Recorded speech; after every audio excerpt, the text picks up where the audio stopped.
आप मुझसे पूछ रहे हैं कि नशा कौन बेच रहा है? आप मुझसे पूछ रहे हैं? आपको नहीं पता? सबको पता है, लेकिन बुलाने के लिए महराज का मुंह भली का बकरा महराज चाहिए। मैं बनूंगा, मैं बोलूंगा जिसने ये काम किया है। और आपको अगर शर्म आती है मत बोलिए, मत बोलिए। ना सरकार बोले ना अपोजिशन बोले। मैंने कहा कि हम तो ऐवान में चुनकर आए हैं, हमें 1.5 लाख, मैंने कहा 1,60,000 मेरी तनख्वाह, मेरी 3 लाख कर लीजिए। अरे मेरे अलावा जिस आदमी ने PhD MPhil IAS की तैयारी की, लाखों का खर्च किया, उसका मुस्तकबिल अंधेरे में, और उसके बारे में बात ना करूं। अगर मुझे फिक्र 3 लाख की हो रही है, क्योंकि मेरे घर के अंदर लोग आएंगे, मेरे गांव से लोग आएंगे, मुझे गांव के अंदर खर्चा करना है, मैंने लोगों को देना है, और 1,60,000 से मेरा काम नहीं चलेगा। सोच लीजिए मेरे जैसे जो नौजवान है उनकी भी जिंदगी है। 3 लाख होनी चाहिए। देखिए करप्शन, इनको तो ठेकेदारी करनी, मुझे ठेकेदारी नहीं करनी। मुझे काम करना है, मुझे असेंबली के अंदर चलना, मुझे तनख्वाह चाहिए। देखिए बात सुन लीजिए, मेरा कारोबार सैलरी जो है बढ़ाई जाए, सिर्फ मेरी। अपोजिशन को अगर चाहिए लिखत में दे। किसी ने इस बात के ऊपर बात नहीं की। आप ही हैं जिनने शौक तो खाने का इनको चोरी से सबको है, लेकिन बोलने का शौक नहीं है। पीछे से जितना करोड़ों का माला हड़प करेंगे। देखिए मैंने कहा मुझे चाहिए 3 लाख, क्योंकि मैं लूटने वाला नहीं हूं, मैं गरीब का जुल्म नहीं करने वाला हूं। आवाम का पैसा आवाम को दूंगा, लेकिन मुझे मेरा हक चाहिए, क्योंकि 1.5 लाख से मेरा काम नहीं चलेगा। क्योंकि गाड़ी के अंदर तेल डालना मुझे है, लोग मेरे पास आए, उनके खाने पीने का इंतजाम मुझे करना है, तो 1.5 लाख से बात नहीं बनेगी। देखिए जरूरियात की चीजें बढ़ जाती हैं, तो उसके लिए मैंने सैलरी की मांग की है। मेरा साइड बिजनेस, ये बिजनेसमैन है। यहां पर एक ने खड के बारे में बात की, कहता खड को सवाल देखिए, खड से इनको क्या फायदा? और मुझे बोलते हैं शराब। मैंने कल क्या बोला था, अगर आपने देखा होगा कल देख लें। मैंने कहा कि मेरा नौजवान नशा ले रहा है, मुझे पता है कौन सा नशा ले रहा है। तो ये क्या गलत मैंने बोला कि मुझे पता है? इसका क्या मतलब मैं नशेड़ी हो गया? और वो जो उनका स्पोक्स पर्सन है बीजेपी का, वो हंसने लग गया है जैसे, अरे तुम तो बेच रहे हो।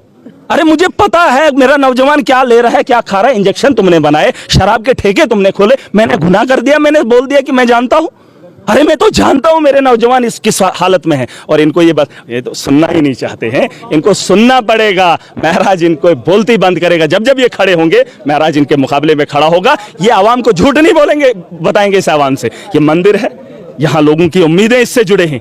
यहाँ पर ये सियासत करेंगे, मोदी के नाम को बेचेंगे, वो फलाने कसीदे पढ़ेंगे। कसीदे नहीं पढ़ने, वक्त की जरूरत है, उस पर काम करो। हाँ मुझे कमी दिखेगी, मैं पूछूंगा। ऐसा मत ये बोले। कल मैंने जब उनको पूछा कि आप पोल मत लगाने लीजिए, आप इस वक्त हमारे साथ वादा किया है बिजली 24 घंटे दीजिए और फ्री दीजिए।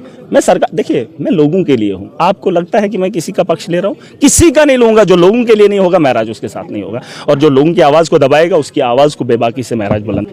भलेसा के पहाड़ों से एक गांव से चलकर आया हूं, ठीक है, और गरीब को बड़े करीब से देखकर बड़े खूबसूरत तरीके से आया हूं, है ना। तो उसकी बयानी करने के लिए यहां पर आया हूं। इन लोगों को लगता है बच्चा है, लेकिन अच्छा हूं, समझदार हूं। 15 साल का संघर्ष है। और जिन लोगों ने मेरी आवाज़ को उन गाँवों के अंदर, देहातों के अंदर दबाने की कोशिश की है, और वो आज इस वक्त घरों में है और महराज ऐवान में है, तो इन लोगों को इस भरम में नहीं रहना चाहिए। हम महराज की आवाज़ दबाएंगे। मैं हक पर हूँ, मैं सच्चाई पर हूँ, मैं ईमानदारी से हूँ, और मैं लोगों के हित के लिए हूँ। मेरी आवाज़ को दबाना कहीं सब पे भारी ना पड़े। बेहतर यही होगा कि हक का साथ देना, इंसानियत के साथ खड़ा होना है, और जम्मू कश्मीर की आवाम की बेहतरी के लिए सबको काम करना चाहिए। महराज साहब वही तरीका है जो तरीका आज से पहले था, वही तरीका। देखिए यहाँ पर जब बात नहीं करने देंगे तो तरीका वैसा ही होगा, क्योंकि नौजवान हो। अगर एक बजा यहाँ सजाद गनी लोन गालबन, उनका क्या नाम है, सजाद लोन है, वो भी अकेला पार्टी का है। उसको 4 दिन में 4 बार मौका मिला। अरे गुस्सा नहीं आएगा? मैं नेशनल पार्टी से हूं और मुझे भी मैंडेट आवाम ने दिया। मुझे बोलने के लिए स्पीकर साहब को चीखना चिल्लाना पड़ता है। फिर जब गुस्सा आ ही जाता है, बर्दाश्त से बाहर बातें होती हैं, तो चीखना मेरा हक है यार। मुझे लोगों ने चुन के भेजा, मैं किसी पार्टी से चुनकर नहीं आया हूँ। लोगों ने चुना है और मुझे अपनी बात रखनी है, चाहे मुझे उसमें चीखना। आपने इल्जाम भी लगाया कि नशा बेचते हैं। नहीं और क्या, किसने? नशा क्या है? शराब के ठेके किसके दौर में खुले? आप मुझे बताओ ना। तो बीजेपी वालों ने कौन सा प्रोटेस्ट किया? हमारे नौजवानों पे लाठियां चली, उन्होंने कहा एलजी को बोला परमानेंट करो।